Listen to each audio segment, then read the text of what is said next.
এই যে পরম বৈষ্ণব, শাস্ত্রে বললেন যে নদীর মধ্যে গঙ্গা শ্রেষ্ঠ, আবার বৈষ্ণবের মধ্যে মহাদেব শ্রেষ্ঠ। কি তাই নয়?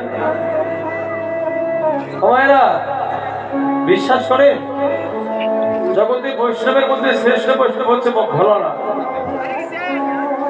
আপনারা অনেকে প্রশ্ন করবেন যে বাবা, যদি ভোলানাথ বৈষ্ণবী হবে তাহলে তার অঙ্গে কেন বৈষ্ণবের বেশ নেই? যদি ভোলানাথ বৈষ্ণবী হবে তার গলায় কেন তুলসী মালা নেই? যদি ভোলানাথ বৈষ্ণবী হবে তার গলাতে কেন তিলক নেই? যদি বলা হয় তাহলে ভুল করা হবে। তার কেন জানেন? জগতে সৃষ্টি করে ব্রহ্মা, প্রতিপালন করে বিষ্ণু, আর সংহার করে আমার এই ভোলা মহেশ। আর এই সংহার করা কালে তিনি যখন কোন কৃষ্ণ ভক্তকে সংহার করতে যান, যে কৃষ্ণ ভক্ত অভ্যাসে দ্বারা প্রতিনিয়ত সারাটা জনম হরিনাম করতে করতে শুধু অন্তরে নয়, রক্তে রক্তে হাড়ে হাড়ে শিরায় শিরায় এই হরিনাম লেখা হয়ে গেছে, তখন সেই মহাদেব কি করে? সেই কৃষ্ণ ভক্তের দুয়ারে কিছুক্ষণের জন্য দাঁড়িয়ে থাকে। কেন না? ওই ভক্তের মৃত্যু দশাটা লক্ষ্য করে।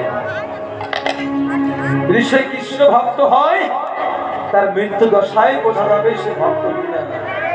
যদি সে কৃষ্ণ ভক্ত হয়, মহাদেব শ্মশানে গিয়ে বসে থাকে, ওই কৃষ্ণ ভক্তের যখন দাহ কর্ম শেষ হয়, যখন ওই কৃষ্ণ ভক্তের হার মহাদেব নিজে গলায় মালা করে সাজিয়ে রাখে। এই হার কোনো কুকুর ছাগলের হার নয়। মহাদেবের গলায় যে হার, এই কোনো কুকুর ছাগলের হার নয়।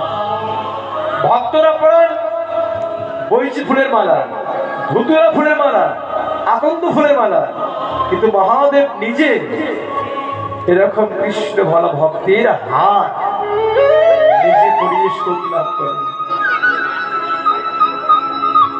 কে বলেছে তিনি তুলসী মালা পড়েন না? তুলসীর থেকে বড় উৎকৃষ্ট মালা তিনি পড়েন।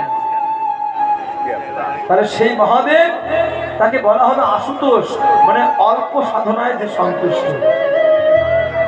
তো দেখুন, এই 27 জন স্ত্রী যখন অল্প তপস্যায় সাধনার সিদ্ধি লাভ করলো, তখন মহাদেব বলল, তোমাদের যাই হোক তোমরা প্রতিদিন সুখে থাকবে,